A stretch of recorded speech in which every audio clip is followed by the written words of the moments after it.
I don't necessarily trust the 10-year play right now. Business is moving and evolving so fast to where you're going to have to make a play as far as like, what are you going to do to make sure that you're staying on top of the relevant spectrum today? Welcome to the Scale Point Podcast, where we explore what it truly takes to scale and grow your coaching practice so you can exit the day-to-day operations of your business and live the life you love. Each week, we have conversations with industry experts and coaches to hear real stories and learn meaningful strategies from their journey to success. To learn more about the show and how we can help you scale your coaching practice, visit us at scalepointpodcast.com. The ScalePoint Podcast is produced by Abundance Worldwide, LLC, and its affiliate marketing company. Michael King is with us here today, and he has not only worked with solo entrepreneurs, he's worked with Fortune 500 execs.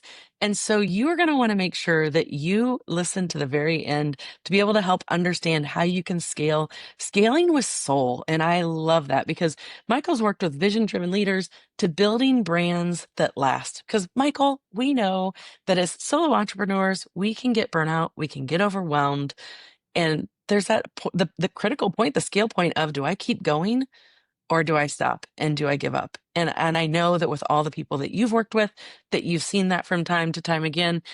What advice would you give someone if they are at that point right now? You know, a couple things. Thanks for having me, by the way. It's Absolutely so awesome to connect the dots and to be here with you.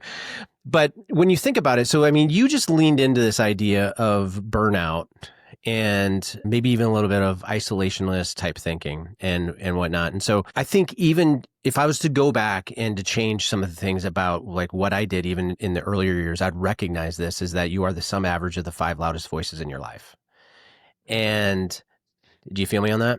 Yeah. Mm-hmm. Right. And I do this thing even now to this day, and my team, they love it now. The people in my life, they love it. But I do a kind of like a relationship and a team audit just around like, who are those 5 loudest voices in my life?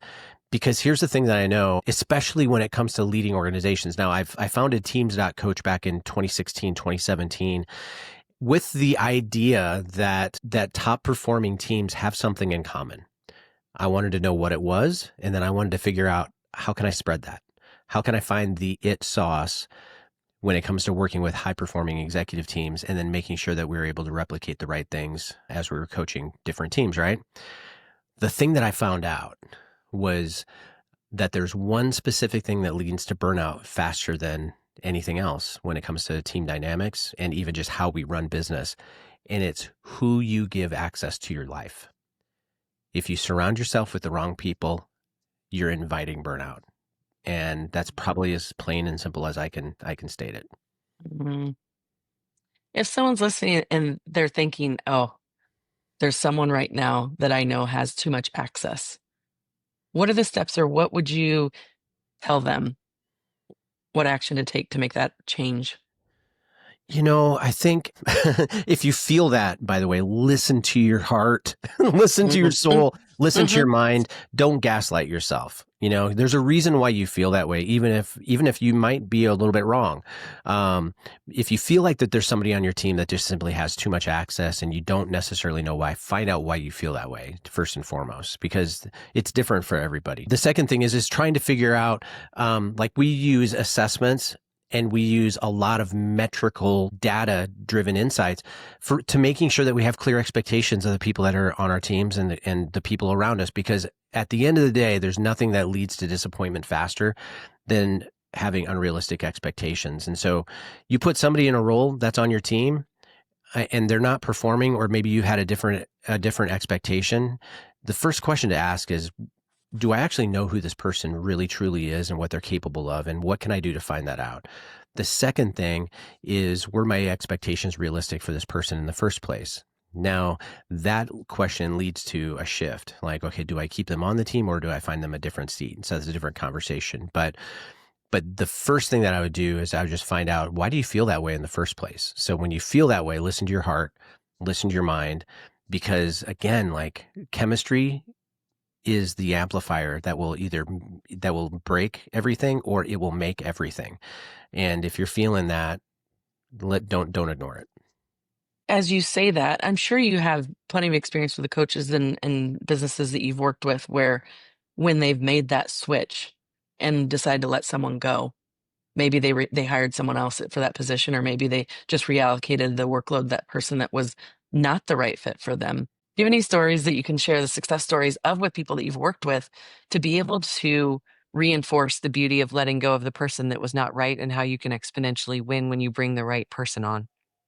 Yeah, absolutely. And I think even kind of leading into that question is I'll kind of give you kind of a framework for that we teach companies and even leaders as far as like making sure that you get the right people into those seats.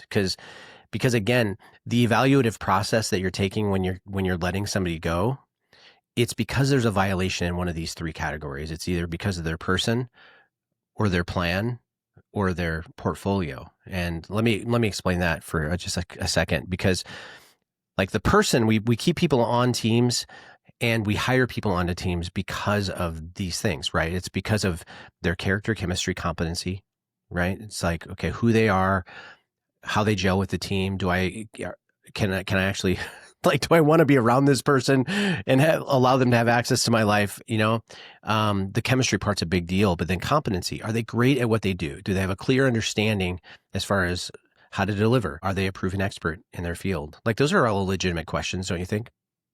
Absolutely. Right. But then we go from the character, chemistry, competency, and then we go over to the plan. Far too often, we we don't ask this question early on, like even the assignment process of bringing somebody on the team, but it's simply this question. Okay, do you have a clear understanding of what the objective is with this position? And can you pitch us a plan as far as how you're going to deliver? Right? Think about that. And like this one baffles me, by the way, like from coaching anywhere from some really, really great small businesses that are energetic, they're alive, they're thriving, all the way up to some Fortune 500 and Fortune 100 companies that I coach. When I say that thing, like going into that, reverse engineering and having your candidate actually pitch you the plan as far as how they're going to deliver, because it exposes everything. And hopefully, they're not using ChatGPT to fill in the blanks, but right. But that's where it's like, okay, If it's a Zoom interview, you just never know. you never know. You never know. But that's the thing that you're paying for. And I think a lot of times when there's frustrations about whether a team member is actually delivering or not, or they're not meeting expectations, it has everything to do with the bottom line. It has something to do with the idea of like, hey, I brought somebody onto my team so I could open up my bandwidth. They're not delivering. I feel like I'm putting more work into actually getting them to perform than it is of value to my company. So where did we go wrong? Where you went wrong is you probably didn't ask them to pitch you the plan as far as how they were going to give you the results of what you wanted. So that's one area. Does that make sense? Yeah, yeah. And So I love that, because you're giving the opportunity for them to shine in the interview as a potential candidate, and giving you more clarity as a business owner of what the future could look like with them working with you. absolutely, because even it doesn't really matter what size of a company that you're in. Typically, what I find is that people that are in leadership capacities of high energy or high responsibility, depending on the type of person that you are, you could be a 7 or an 8 or even a 1 on the Enneagram, and you're going to be like, okay, let's charge the beaches of Normandy. The biggest mistake that you can make, though, is hiring somebody and just assuming they're going to get the work done the way that you would do it. And then you finds out like, oh, I just turned myself into a blueprint leader because now I have to be responsible for the day-to-day steps, the action plans, the KPIs. Now I'm responsible for everything that I've hired this person to do because they don't really truly understand, or I didn't know that they didn't understand on how to fulfill the objective that we've given them. So that's kind of a big deal. So it's like, what are you paying for? You're paying for the plan. You're paying for the person.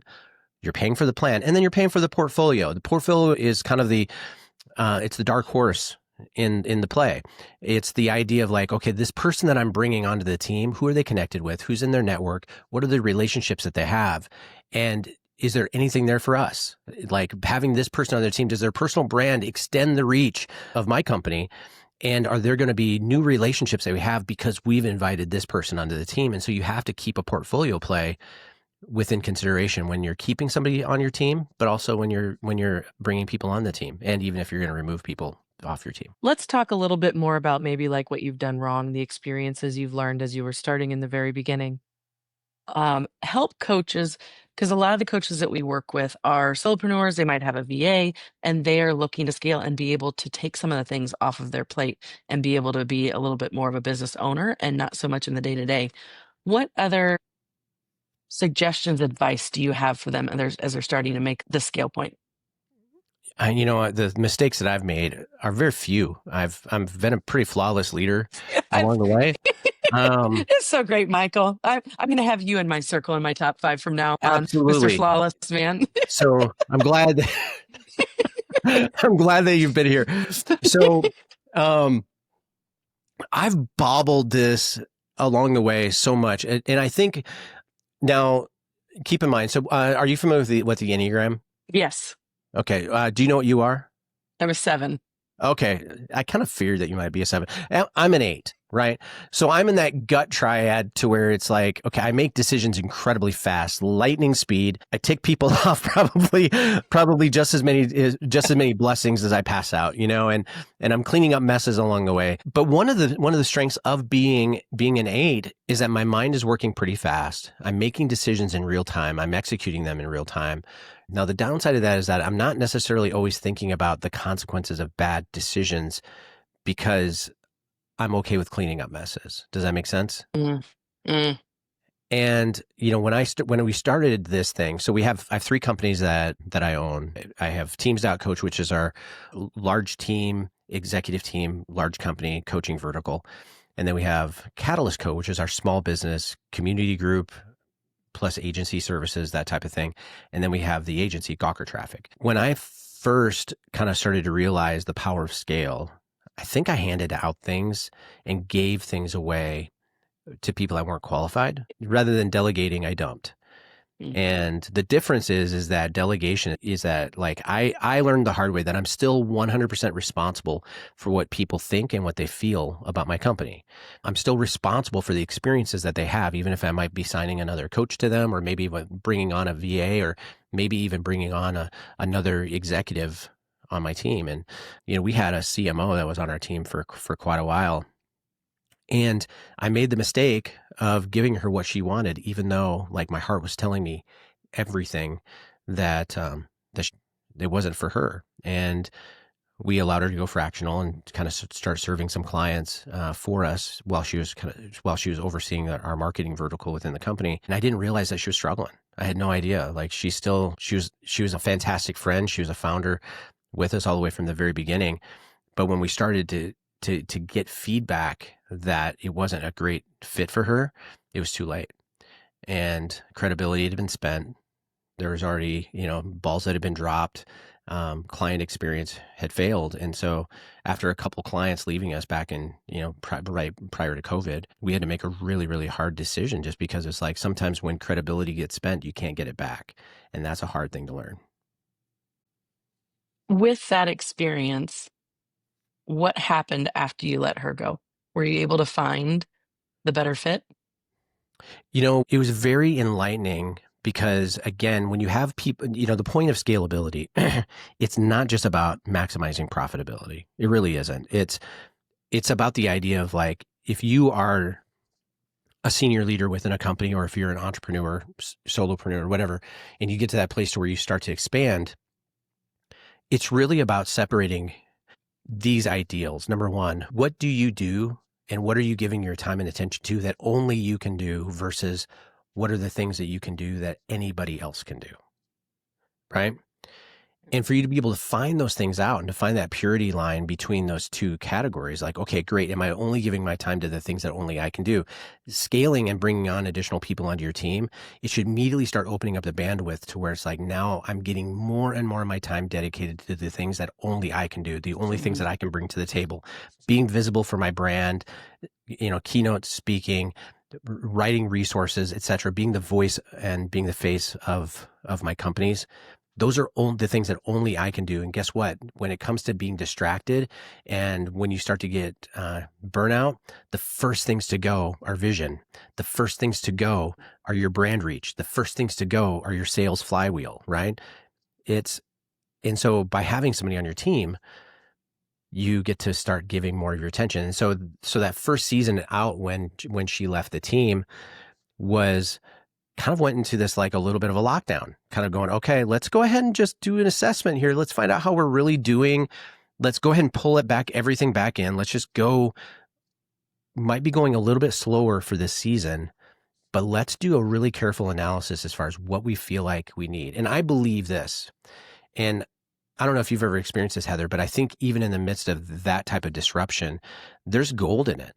Like Yep. there's something going on, that there's an opportunity. So again, the growth mindset says this: what does this make possible? And the big pivot so rather than me hiring a new CMO, I hired one of the best creative directors in the industry.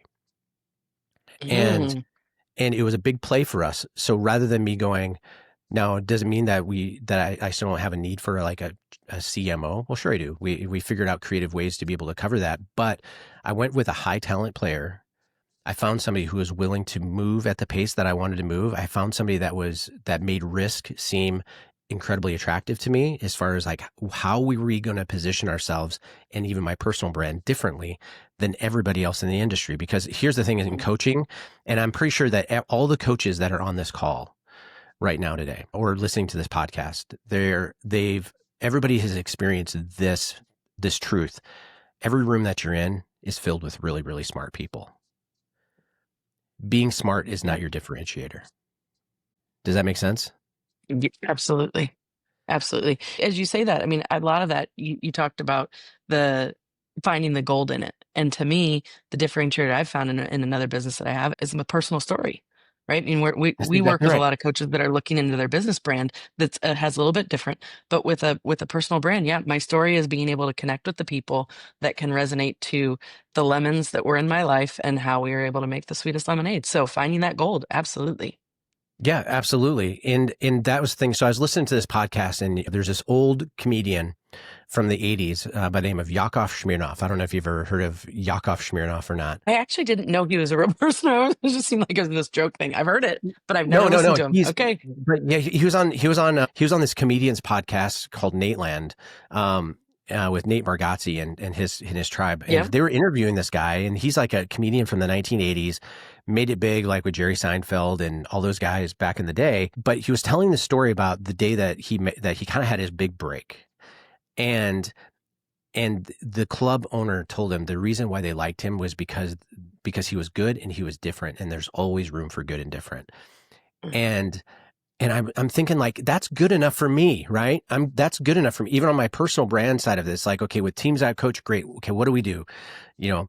High caliber tier 1 executive coaching that doesn't remove people from your team, but it helps you elevate and grow the people that are on your team, so where you have the best performing team in the world. Okay, great.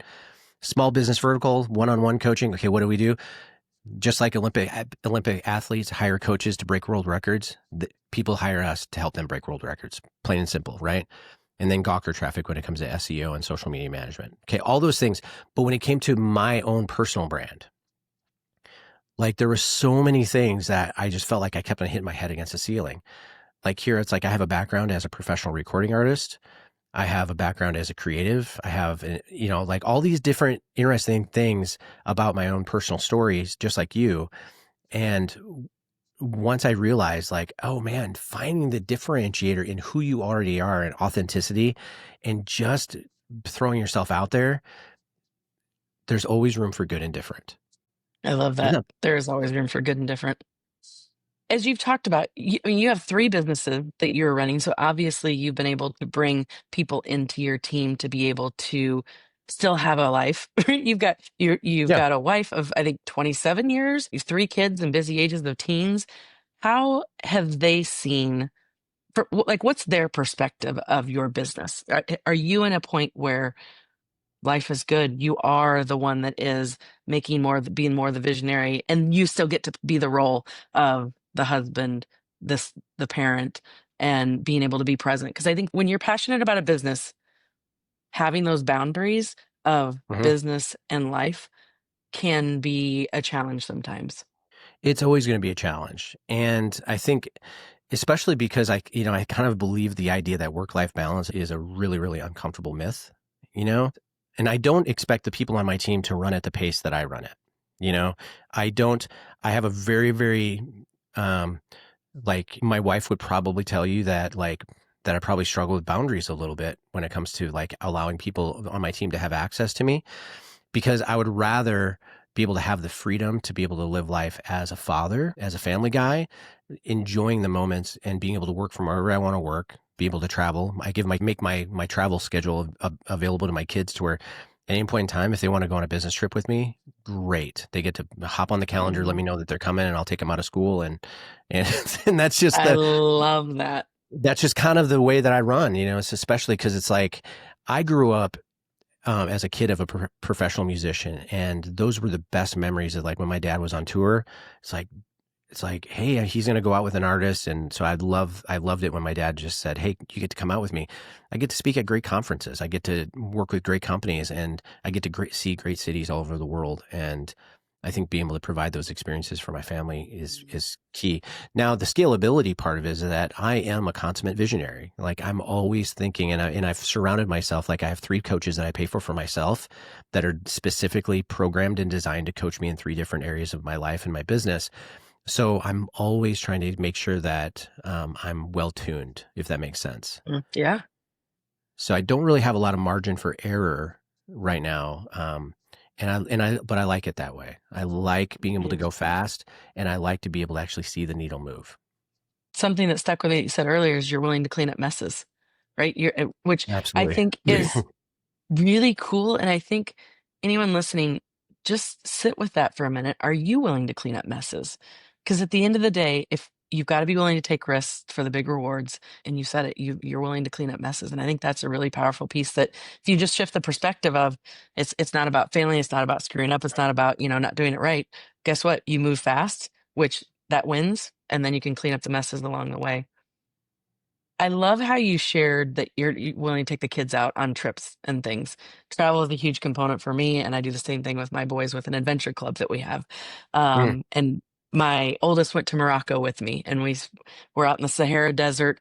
Never went to bed. We were out in the stars, just embracing God's beauty, and the fact that I got to do it with him was so cool. So those types of things are meaningful to me. What do you think your kids, if they are to 10 years from now, they're late 20s maybe. What do you think that they're going to look back on and think about the legacy that you've created, the experiences you've been able to provide, and as a leader and a dad? I think that well, first and foremost, even for like your kids, right?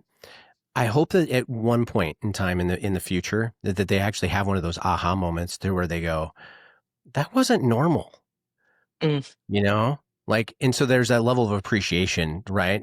But see, for me and my kids, so before we launched our businesses, I was a full-time in ministry. I was an executive pastor at one of the fastest growing churches in the country. And I went in as being the face of the music department, and doing music on a big grand scale every single week, leading a massive team. I had over 300 people just on my music team alone. And Wow. and that was the thing. And so we're like making records, we're writing music, and we are running at it. And then I'm also the executive pastor to where I developed a leadership pipeline where we had over 1,000 people in it.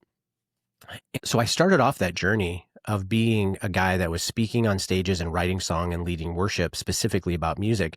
And then it transitioned to where it's like, okay, circa 2011, 2012, we're in the top 14 fastest growing churches in the country. Now I'm speaking at conferences on breaking the church growth code in the Midwest, right?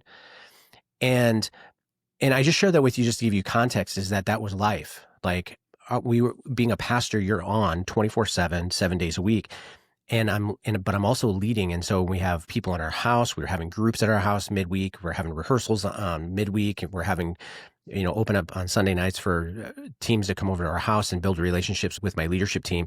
And so the kids lived in this bubble in which they felt like we were inside this glass house and it was always on. Like there was never time for us just to be off and for us to be messy and be imperfect. And I'm pretty sure in that the first decade, maybe even longer than that of their life, they felt like, okay, we're like probably priority number 2 or 3. Mm. So in 2016, like I started to turn the blinker on, and I didn't necessarily know what I was going to do next, but I knew like I need my kids, I need my family to be my why. I need it. And so I did a hard stop. After Christmas Eve services, I literally walked on the stage and said, okay, like, I don't know what tomorrow's going to look like. I don't even know where I'm going to get my paycheck, but this ends today. I was getting my master's in executive coaching and organizational leadership. And so I was finishing all that stuff out. And so when we think about legacy, like that 10-year question, Mm-hmm. especially my oldest, like she has a direct experience of like, oh, dad's never around. And so for her last 2 to 3 years of high school, she got the flip to where it's like all of a sudden it's like, oh, I'm traveling with him now. We're seeing the world. We're spending time together. We're figuring out how to maximize the moments that matter the most. My son doesn't necessarily know anything different now. He's like, yeah, every day is kind of a new ask. Like today is like, hey, can you next year I want to go to Comic-Con. Can you take me? And like, like sure, no problem. We'll just snap my magic finger and we'll do that, right?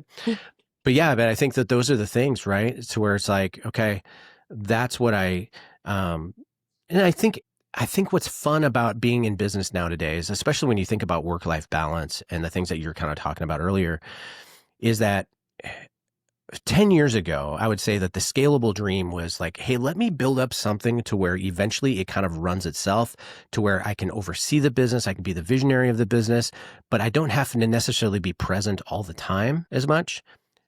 Well, now, like even in strategic plans that I'm developing out for some of the country's largest companies, I used to sit down with them and say, hey, we need to build out your plan on a 10-year strategic plan strategy, right? Well, because of AI and because of how this has come into play, like I don't necessarily trust the 10-year play right now. Business is moving and evolving so fast to where you're going to have to make a play as far as like, what are you going to do to make sure that you're staying on top of the relevant spectrum today? Because tomorrow business will be completely different than it is today. That's how fast things are moving. And so you have to be present. And so you have to prioritize your presence and then build everything around that. Mm-hmm. When you talk about prioritizing your presence, how often are you kind of doing an internal audit, looking at that and seeing if you're still staying with their proper priorities? Is that something that you look at annually, quarterly, daily? Weekly, at least, Yeah. sometimes daily. I mean, I think when it comes to like if you don't, for example, your communication strategies are a really great way to kind of put a litmus test about your organization and how you're doing with that alone, right? So how are you communicating with your team? How much are you actually hearing from them and allowing them to be your ears while they're out with being boots on the ground type of thing? How adaptable are you to change when things pop up that weren't a part of the original plan in the first place? And then what's the highlight reel look like? What are you celebrating? Because I believe this is that whoever tells the best story always wins, right? Mm. I think that that's one of the best things when it comes to like branding and actually getting things out in front. But the things that you're putting into your newsletter, communicating to the people that are the closest to you on a week-to-week basis, like you need to make sure that like your internal communication strategy is stronger than your marketing strategy. You have to. And because if you don't, one of them will fail. As you say that, I know that that is a weak point that we see with people of focusing so much outwardly on just bringing new clients in and forgetting about the retention and the stronger ROI there is there also with clients who already like, know, and trust you. So it's a great reminder as you talk about those emails, not just from a what can you get out of it as far as ROI, but serving the clients that already love you. Absolutely. And again, it's like love the ones you're with. And I can't stress that enough. And again, it's where it's like sometimes the myth of scalability is like, oh man, how fast can we get big? And I'm telling you, there is a flywheel effect to when the people that you serve are your most dedicated fans, and they're the ones that absolutely love, especially in the space of coaching today.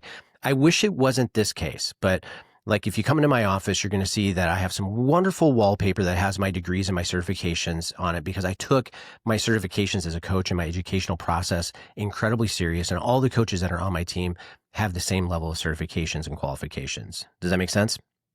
Yeah. But there's so many people that just wake up today and just decide because they have a burden and they have a vision that they're going to call themselves coaches. And then what happens when they fail? Like the whole industry kind of takes a hit. And so Now we're at this incredibly interesting disruption within the coaching industry to where authenticity, transparency, and accessibility are the key factors that will actually help you grow. If those things aren't showing up in those one-to-one relationships, and if you aren't showing up being a complete badass and serving your people until it hurts, like the people that are in front of you, your best scalable strategy today is where you can take your top 3 people and turn them into your next 9 people. That's your best scalable strategy. So think around that first, and then think about the big, multi-number play. Does that make sense? Yeah, it absolutely does. Yeah, focus on the people. I love the motto. I love that what you share as far as loving those that are around you. I mean, that's what we're all meant to do here on this earth, is my opinion. Is our motto at church: love God, love people. So you love them, you serve them well. Everything is going to just continue to be fruitful. And even in those moments where it doesn't look so good, but you keep digging, you're gonna find that gold. So for sure, I love it.